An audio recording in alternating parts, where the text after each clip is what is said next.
Bonjour à tous, merci encore de votre fidélité. Je suis très heureux de vous retrouver pour ce nouveau numéro de School TV Le Mag. Une demi-heure sur la scolarité de vos enfants, une bonne orientation. On ne cesse de le répéter, une bonne orientation. Ça se prépare, voici le sommaire. Aujourd'hui, on parle à la découverte de la filière propreté. De quoi parle-t-on? Quelle formation pour devenir éboueur, par exemple? Mathilde Wessels vous explique tout dans un instant. Il vivait dans la rue. Aujourd'hui, il les nettoie, il le fait savoir. Ludovic Francéchet est devenu l'éboueur, star des réseaux sociaux. Plus de 284 000 abonnés sur son compte TikTok, un compte où il raconte son quotidien et sa mission. Vous le verrez dans un instant. Et puis l'image du métier d'éboueur est-elle en train d'évoluer, de changer? Une chose est sûre, les candidats ne manquent pas décidément à l'appel. Éboueur, quels avantages et inconvénients? Et surtout, quelle perspective? La réponse, ce sera dans un instant. Avec les invités du MAG en plateau, justement, avec Ludovic Francéchet. Bonjour. Bonjour, bienvenue. Merci d'avoir accepté notre invitation. Merci. Vous êtes éboueur, auteur du livre Plus tard tu seras éboueur. C'était aux éditions City Éditions. Et je précise, parce qu'on ne le répétera jamais assez, que c'est en collaboration avec Isabelle Millet. Millet ou Millet? Millet. Millet. Voilà, c'est dit, TikToker, je vous l'ai dit. Plus de 284 000 abonnés, c'est tout juste incroyable. Samantha Briand, bonjour. Bonjour Patrice. Vous allez bien? Bien et vous? Oui, on parle de la filière propreté aujourd'hui avec vous dans un instant. Et Daniel Vargas, bonjour Daniel. Par Skype, merci d'avoir accepté notre invitation, responsable pédagogique chez Océan Propreté à Nîmes. Vous savez quoi, chers amis? C'est l'heure de retrouver Mathilde. Merci.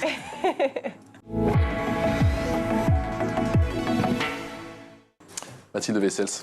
Vous allez bien? Ça va. J'ai pas ripé sur votre nom aujourd'hui. Oui, il y a alors du si, mieux. en répétition, j'avoue, c'est pas grave. Allez, parlez-nous un petit peu de cette filière propreté. Oui, alors déjà, j'aimerais commencer par vous dire qu'un agent de propreté est indispensable dans la société, car c'est lui qui pallie à la dégradation de l'hygiène et de la salubrité publique. C'est grâce à lui que l'on ne retrouve pas des immondices dans la rue, des rats ou des maladies. D'ailleurs, c'est ça qu'on en prend conscience quand ils se mettent en grève. En général, on le voit beaucoup à Paris assez rapide, et à Marseille. Oui, au bout de 3 jours.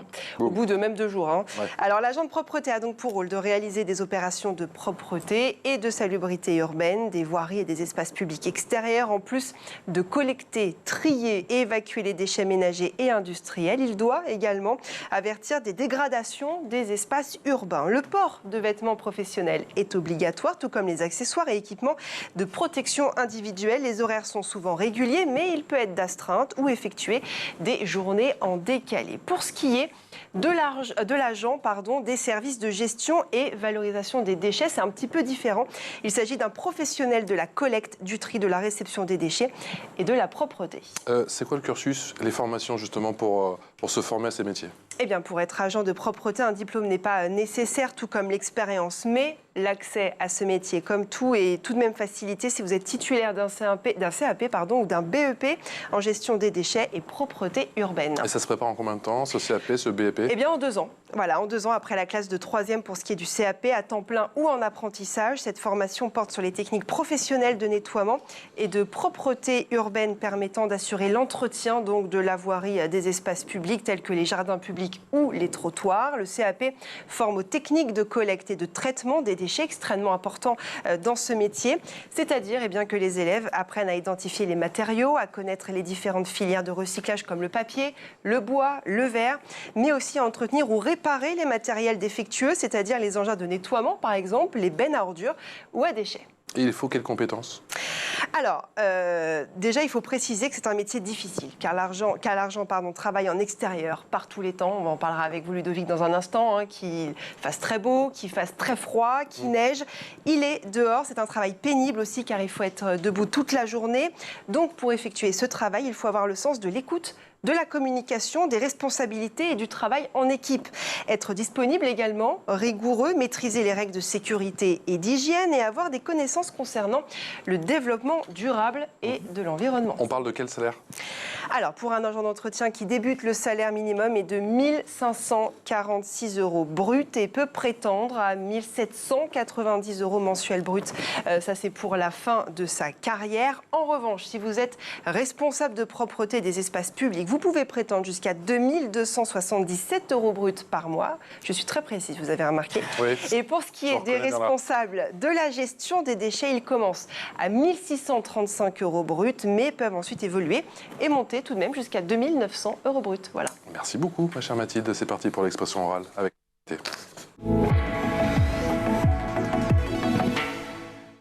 Allez, l'expression orale avec Samantha Briand, qui est coach en orientation chez Potentiel Jeune, avec Daniel Vargas, qui est responsable pédagogique chez Océan Propreté à Nîmes, et avec Ludovic Franséché, star des réseaux sociaux, star de TikTok, premier influenceur de la propreté, si je puis dire. Oui. Oui. Oui. Ça donne ça, regardez. Bonjour à tous, j'espère que vous allez bien. Regardez-moi cette poubelle. Je viens de passer devant, et là, ici, là, c'est vide. C'est vide. Allez comprendre pourquoi ça c'est dessus et là c'est vide. On a juste à pousser comme ça. Voilà, tout simplement, d'accord? On met ça dans la poubelle, d'accord? Parce que là, les gens, ils passent devant, ils pensent qu'elle est pleine. Donc du coup, ils vont mettre tout à côté. Non. Là maintenant, regardez, là il y a de la place. Il y a de la place dans la poubelle. Merci beaucoup. Ludovic, le message est basique, est simple, il est clair, mais il faut le marteler. Et oui, il faut tout le temps répéter les choses. Et moi, je pense que, enfin, ça fait partie de l'éducation, hein, tout simplement. Donc, c'est ce que je vais faire.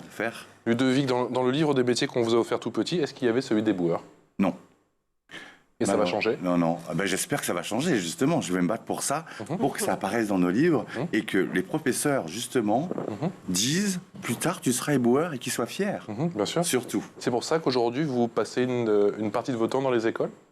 Exactement. Je commence le 30 septembre, d'ailleurs, dans un D'accord. collège. Bon, je dirais pas le nom, hein, mais parce que ce soit aussi une surprise par rapport aux élèves. mais du coup, oui, je commence le 30 septembre et j'ai hâte parce qu'ils sont beaucoup plus réactifs que nous, les adultes, et ils agissent tout de suite, et surtout. Pour vous, c'est une question de génération? Ou c'est... Vous savez, c'est sale depuis très longtemps, mais moi, je veux changer les choses, vraiment. Donc, je sais que ma vie ne sera pas suffisante, mais par contre, si je peux laisser les clés pour la suite, comme j'ai dit sur d'autres plateaux, sur ma pierre tombale, il y aurait écrit jetant à la poubelle. Même là, je sensibiliserai à jeter à la poubelle. Oui, c'est tellement important. Mathilde nous a parlé des différentes, effectivement, cursus, formations. Vous n'avez pas forcément une vie facile. Vous avez eu 1000 vies, j'ai l'impression, et on a quasiment le même âge. Vous avez ressenti quoi le jour, justement, où vous avez eu ce concours? Oh là là, j'en ai pleuré. J'ai appelé ma maman direct. Je dis, maman, écoute, j'ai eu un concours et devine ce que c'est. Éboueur. Et elle vous a répondu quoi? Elle me dit, je suis fier de toi, mon fils. Voilà, ça a marqué la fin d'une très longue période de galère où vous avez effectué 10 000 métiers et vous avez également vécu dans la rue? Oui, complètement. Là, j'ai fait un souffle, mais c'est un souffle où toute la misère est partie dans ce souffle-là, quoi. Même dans les larmes aussi. Et que dites-vous à ceux qui pensent que ce métier est sale, que c'est un métier ingrat? Vous dites que c'est tout le contraire? Ah non, moi je dis justement, faites ce métier parce qu'il y a une vraie carrière à faire. Donc, vous avez parlé du brut tout à l'heure, mais moi je gagne entre 1500 et 1700 net. D'accord, écoutez, j'ai pas les... Ouais, il y a les chiffres, alors pourtant c'est quand même sur un site reconnu, mais ouais.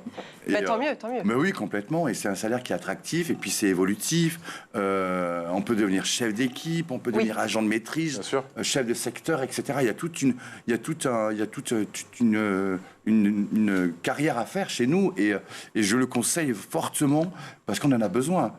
On est devenu tellement incivilisés que, il va falloir les ramasser, ces incivilités. Elles ne peuvent pas rester au sol comme ça. Et encore une fois, comme le disait Mathilde, au bout de 2-3 jours de grève, que ce soit à Paris ou plusieurs mêmes semaines à Marseille, et on voit la catastrophe avec ces déchets qui se déversent notamment dans la mer du côté de Marseille. Daniel Vargas, votre sentiment sur cette filière propreté? On a le sentiment que ce ne sont pas forcément des métiers faciles, mais que les candidats ne manquent pas à l'appel, au contraire. Au contraire, oui. On a beaucoup de personnes, donc on fait aussi l'insertion et vraiment on voit qu'il y a une évolution, comme disait tout à l'heure le collègue, donc il y a une évolution à faire dans le métier. Et aujourd'hui, on parle vraiment du recyclage, de l'environnement, et que ce soit agent de propreté ou équipé de collecte et boueur, on va tous dans le même sens. Voilà. Ça fait plus de 25 ans, Daniel, que vous êtes responsable pédagogique. Vous avez justement senti cette évolution au cours des années concernant ces métiers? Ah oui. Donc, comme vous avez dit tout à l'heure, l'agent de service, que ça soit dans, on l'a dit, dans le métier de la propreté qui est éboueur, agent de déchetterie aussi, on a du monde qui arrive. Hein. Ils sont très sensibles à l'environnement. Question de Samantha Briand. Et au prix. Question. Oui, c'est une commentaire, parce que c'est vrai que j'entends que monsieur dit qu'il y a beaucoup de recrues, de demandes. Oui.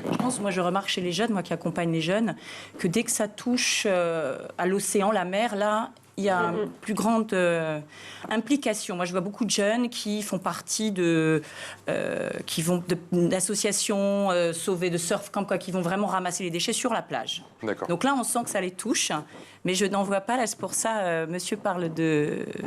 Là, il forme aux agences, c'est sur l'océan, c'est ça, il y a un lien avec l'océan. Donc je pense que c'est ça le côté attractif, il faudrait créer quelque chose pour la ville déjà, que ces personnes... Précisez-nous justement ce que vous faites, Daniel Vargas, chez Océan Propreté à Nîmes. Quel type de formation? Donc, Océan Propreté, c'est une société qui gère la propreté urbaine, hein, comme vous pouvez le voir dans la ville de Nîmes et dans d'autres lieux aussi. Et donc, moi, je sensibilise et je fais la formation, aussi bien agent de propreté, agent de déchetterie, conducteur de balayeuse, conducteur engin de nettoiement laveuse et aussi bien les conducteurs poids lourds. Hein. Donc voilà, vous voyez, ça touche vraiment le métier de la propreté de A à Z. C'est-à-dire du début à la base d'agent de propreté jusqu'à conducteur poids lourd. Voilà. Balai au chauffeur. Du balai au chauffeur, effectivement. Le devis français c'est quoi la fonctionnelle? Alors la fonctionnelle, c'est un service spécial chez nous, à la ville de Paris. Ils s'occupent des grands événements. Alors par exemple, ils se sont occupés, ils ont nettoyé après les attentats. Ah oui. On le répète jamais assez, mais c'était eux qui étaient derrière. Des événements tristes voilà. ou des événements... Alors ils sont aussi derrière la Technoparade, par exemple, derrière la Gay Pride aussi. Enfin, il y a tout un tas d'événements comme ça à Paris. Les manifestations, les gilets jaunes, j'imagine aussi. Exactement, les gilets jaunes, tout à fait. Alors il y a les périphes aussi. Quand les périphes sont fermés, ça veut dire que la fonctionnelle est là. C'est l'élite du métier? On est tous des élites dans ce métier-là, mais c'est vrai qu'ils sont eux plus spécialisés dans les gros événements, vraiment. Et eux, ils y vont à la fourche, hein. Ils y vont à la fourche quand il y a beaucoup de déchets. Et puis je disais les périphes, quand ils sont fermés, c'est parce que eux ils sont en train de désherber sur les côtés, mais aussi ramasser tout ce que les gens ont vidé de leur coffre sur le bas-côté. Et on trouve quoi justement sur le périph'? On trouve de tout, on trouve vraiment de tout. On peut même trouver des frigos. Des frigos, des machines à laver. J'ai vu vos vidéos avec les toilettes. On trouve des toilettes un petit peu partout à Paris. Voilà. Sur le périph', on peut trouver des toilettes ou des frigos? Ah, vous pouvez, oui, tout à fait. Non mais attendez, c'est la foire fouille quoi. C'est incroyable. C'est incroyable. C'est quoi un ripper? Un ripper, c'est celui qui est au cul du camion, pardon pour le terme. C'est celui qui ramasse les poubelles. Du coup, on voit très bien. J'étais ripper et vraiment, j'ai pris vraiment du bon temps. C'est-à-dire? Sincèrement, moi, je me suis régalé en étant ripper parce que c'est... Mathilde parlait effectivement des conditions difficiles. Ouais. C'est vrai que là, on va arriver en hiver et que j'imagine que ripper... Et les horaires. Il y a les horaires, ouais, c'est ça. Il y a l'odeur, j'imagine. Il y a le rythme. Exactement. Combien de kilomètres par jour? 13 à 14 kilomètres par jour. Mais là, ça c'est au balai. Hein. D'accord. Au balai. D'accord. À peu près, en moyenne. Mais c'est bien, ça fait du sport, on n'a pas besoin d'aller à la salle. Hein. Et vous parliez de métier d'équipe. Comment vous faites? Parce que vous êtes la journée, vous êtes seul? Alors, ça dépend, on peut être en binôme aussi. Ça dépend. Ça dépend le travail qu'il y a à faire. Ça dépend les quartiers, parce qu'il y a les quartiers sensibles aussi. Donc là, on n'est jamais seul, par exemple. Voilà. Moi, je suis seul parce que je suis dans les quartiers touristiques, Châtelet, Hôtel de Ville, Notre-Dame de Paris, tout ça. Mais sinon, s'il y a vraiment du travail, là, on peut être en équipe. Et c'est bien aussi les marchés, on est en équipe. Oui, on vous forme à l'incivilité? À l'incivilité? Ah non, surtout pas. À la civilité. Oui, mais à comment répondre à des personnes qui sont pas agréables, que vous voyez. Alors oui, il y a des formations. Il y a des formations pour ça, pour garder son sang-froid, pour garder son calme. Oui, on a une petite formation de 2 jours et demi, je crois. Mais je rebondis sur ce que dit Samantha. Vous êtes encore aujourd'hui, en 2022, apostrophé par des Parisiens ou des touristes? Oui. Alors quand on jette les mégots devant nous, par exemple. Ah, alors vous savez quoi? J'ai une vidéo mégots. Vous faites de nombreuses vidéos sur les mégots. Alors les mégots qui sont éteints, et parfois même des mégots... dans les poubelles. Ça paraît à peine croyable. Allumez, regardez. Bonjour ou bonsoir, tout dépend à quelle heure vous regardez cette vidéo. Si vous regardez bien, vous voyez la petite fumée qui se dégage de la poubelle. Regardez et regardez encore. Ceci est tout simplement un mégot qui a été mal éteint. Jetons à la poubelle, c'est très important. Mais bien éteindre les mégots, c'est aussi très important. Cela évite que la poubelle crame et ensuite que l'on appelle les pompiers. Je pense qu'ils ont autre chose à faire qu'éteindre un feu de poubelle. Mais là, on n'est même plus sur l'éducation, sur la civilité. C'est les bases. Ouais, ils s'en foutent complètement, en fait. Hein, mais c'est souvent dans les quartiers où il y a du monde. Hein. Ouais. Vraiment. Ils vont super vite. Et moi, je fais mon possible, justement, pour... Alors, une fois, je me rappelle d'une petite anecdote. J'arrive avec mon collègue, une poubelle est en train de cramer. Et tout le monde était là en train d'applaudir, un feu de joie. C'était rue de Rivoli, hein. Rue de Rivoli. Tout va bien. Ouais. Un feu de joie. Et nous, on arrive, qu'est-ce qui se passe? Et du coup, je prends ma bouteille, on éteint le feu et on ouvre la bouche de lavage pour prendre l'eau et éteindre le feu. Mais les gens, ils étaient en train d'applaudir. J'ai pas compris pourquoi ils ont fait ça. Ouais, mais je comprends pas non plus. Voilà. Vous, votre mission, Ludovic, c'est de rendre les trottoirs parisiens sains. Exactement. Est-ce que c'est possible? Et puis, relever aussi toutes les anomalies qu'il y a dans une rue. On nous voit souvent avec notre portable. Ça ne veut pas dire qu'on est en train de discuter avec notre meilleur ami. Hein. Pas du tout. C'est parce qu'on est en train de travailler. On est avec notre chef en train de déclarer un dépôt sauvage, un panneau où il y a eu un graffiti, etc., etc. Mathilde. Quelle est la pire incivilité à laquelle vous avez dû faire face à Paris, ou la pire chose que vous ayez vue et que vous avez vue dans la ville? Vous voulez vraiment que je vous le dise? Ah bah oui. Quelqu'un qui a déféqué. Qui a déféqué devant nous. Waouh. D'accord. Donc, bon, je suis allé ramasser derrière lui. Ouais, là, on a quand même... Je suis pas allé le voir. Ouais, non, pardon. Je voulais pas... Ouais. Il devait pas être dans son état normal, je pense. assurément. Daniel Vargas, Ludovic, ici présent en plateau, souhaite soigner les trottoirs. J'adore l'expression. Soigner les trottoirs parisiens, c'est aussi possible à Nîmes. Bien sûr, bon, à Nîmes, bon, comme je disais, donc le personnel il est formé déjà. Et pour en revenir à ce que disait Ludovic tout à l'heure, on vient de gérer maintenant la feria de Nîmes des vendanges, et c'était pareil pour celle de mois de juin. Et il y a beaucoup de travail derrière. Hein. Et à savoir qu'à 8h du matin, c'est net et clair. Hein. Il faut que ce soit prêt pour recevoir les touristes. À partir de 8h, ça veut dire qu'ils ont, à partir, on va dire, entre 4h et 8h du matin, pour rendre toute la ville propre. Voilà un peu pour dire les festivités et autres aussi. Il y a une science du nettoyage? Comment? Il y a une science du nettoyage? Oui, il y a une formation déjà, à savoir, donc déjà, bon, il y a le matériel qui est derrière, mécanisé, qui est, on va dire, c'est le gros du gros. Mais on a l'agent de propreté aussi qui fignole en fin de compte. Hein. Donc, comme disait Ludovic, il a raison, c'est en fin de compte, rendre propre, c'est pousser. Et quand c'est propre, les gens, ils respectent. Quand c'est un endroit, il reste sale, et ben en fin de compte, les gens, ils crachent dessus. Hein. Donc, il faut que ça soit propre, et aussi dans l'odeur aussi. Daniel Vargas, je vais aller dans votre sens. C'est tout bête, mais moi, j'ai eu la chance d'aller au Japon un jour. J'étais fumeur à l'époque, je peux vous assurer. Et tu peux pas fumer dehors au Japon, en fait. Tu peux fumer, mais que dans des petits carrés, des zones. Et la zone, je peux te dire, tu as intérêt à te motiver, il faut la trouver. C'est souvent près des métros. Et tu n'as pas intérêt à dépasser, sinon tu as un policier qui vient te voir pour te dire que tu as dépassé. Même de 10 cm.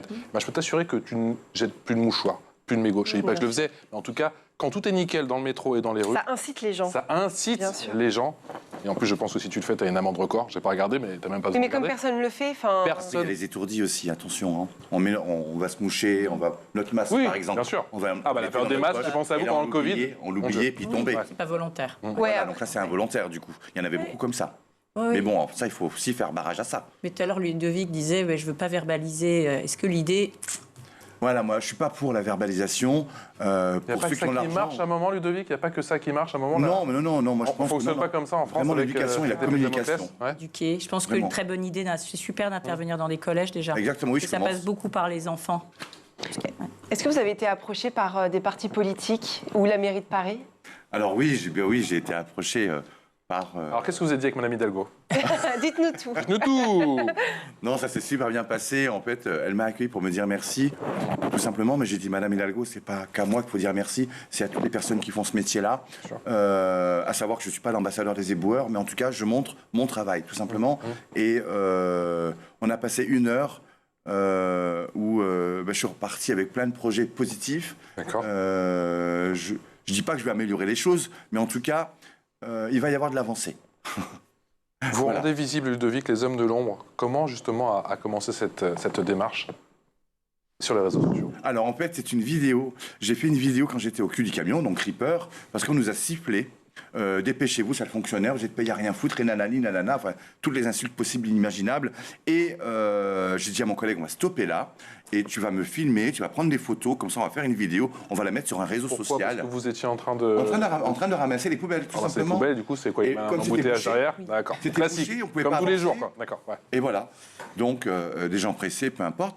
Et du coup, j'ai demandé à mon collègue qu'il fasse des photos, une petite vidéo. Hop, je la mets sur TikTok, mais je connaissais pas TikTok à l'époque. Ouais. Et du coup, ça a fait 345 000 vues. La toute première vidéo. Première, d'accord, Ah c'est oui. prometteur. Non, ouais, j'ai eu très peur quand même parce que je connaissais pas du tout les réseaux sociaux. J'étais anti-réseaux sociaux. Ouais. Et au final, j'ai eu des petits abonnés. Et quelques mois après, je me suis aperçu que je pouvais faire des lives. Et là, tout s'est enchaîné dans ma tête. Alors justement, pourquoi cette envie et ce besoin de faire des lives? Ça a plus d'impact ou justement... Complètement, parce que là, on est dans le réel. Dans le réel? Là, j'ai des petites poubelles à la maison. Donc poubelle jaune, poubelle verte, poubelle rouge, etc. Et je leur dis voilà, ça, c'est tout bête. Hein. Vous mettez le plastique dans la poubelle jaune, vous mettez les ordures ménagères dans la poubelle grise ou verte. Bon, et là, je me il suis faut un aperçu. diplôme, il faut un diplôme quand même parfois. Hein. Moi, Je me suis ça va au aperçu. tri. Oui, je suis assez d'accord. Je me suis aperçu que dans toutes les régions, les couleurs de poubelles sont différentes. C'est vrai. Alors, par contre, j'ai su aussi que maintenant le jaune est devenu européen. Je ne Donc- savais pas. Voilà. Et les grises, maintenant, il va y avoir les ordures ménagères chapeau gris. Mhm. Ça va être aussi européen, c'est en train d'être uniformisé. D'accord. Donc tant mieux, et merci, parce qu'on s'y perd dans toutes ces couleurs. Et il y a encore 4 ans, je pense qu'on ne comprenait rien, effectivement. Exactement. On va essayer d'y comprendre et d'y voir encore un petit peu plus clair. Et je vais faire des tutoriels justement pour savoir ce qu'on met dans les poubelles. Ah oui. Comme ça, vous serez plus perdus. Allez, c'est parti. Et n'oubliez pas qu'il y a également l'ouvrage de Ludovic, mais on a encore un petit peu de temps pour en parler. L'ouvrage, c'est Plus tard, tu seras éboueur. C'est aux éditions City Édition. Tout de suite, l'info en plus. Et pour cette information en plus, vous allez nous parler, ma chère Mathilde, d'un jeune agent de propreté qui, lui aussi, un petit peu comme Ludovic, cartonne sur les réseaux. Oui, et il est comme vous, enfin, vous avez commencé Reaper, et bien lui aussi, il est Reaper, il s'appelle Jimmy, il a 25 ans, il travaille à Vire, en Normandie, et c'est comme ça, donc il nomme son métier. Alors moi je connaissais pas du tout Reaper, c'est vrai qu'on avait le terme éboueur, qui était le terme générique, mais voilà, et donc il cartonne sur TikTok, il cumule des millions de vues sur ce réseau social. On regarde à quoi ça ressemble.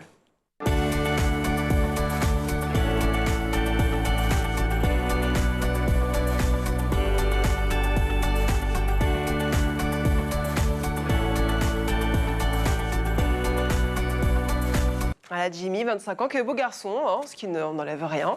Et voilà, donc il est à Vire en Normandie et les commerçants l'adorent. Il va faire un peu, il va voir les Bah, gens, nous il aussi, est on très l'adore. connu. Oui, oui, nous aussi, mais voilà, il va chez les commerçants, et c'est super, quoi.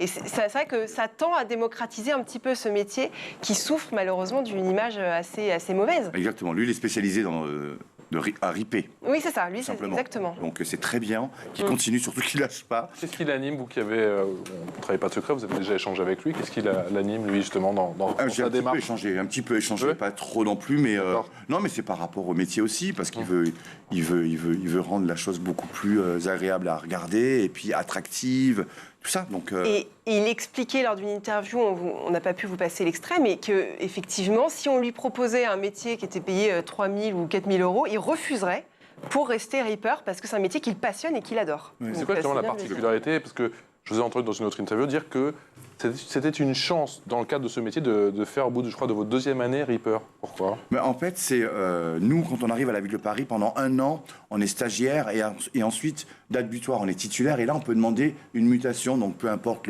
ce qu'on veut faire. Et là, moi, j'ai demandé à être Reaper. Et oui, c'est une chance de pouvoir faire Reaper pour moi parce que de faire ce métier, de toute façon, c'est une chance d'être éboueur. Parce que moi, là, maintenant, je sais que ma vie est utile. Je sais que...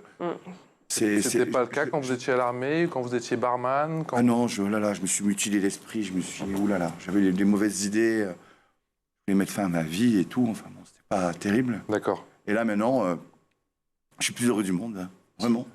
Tout ça c'est derrière.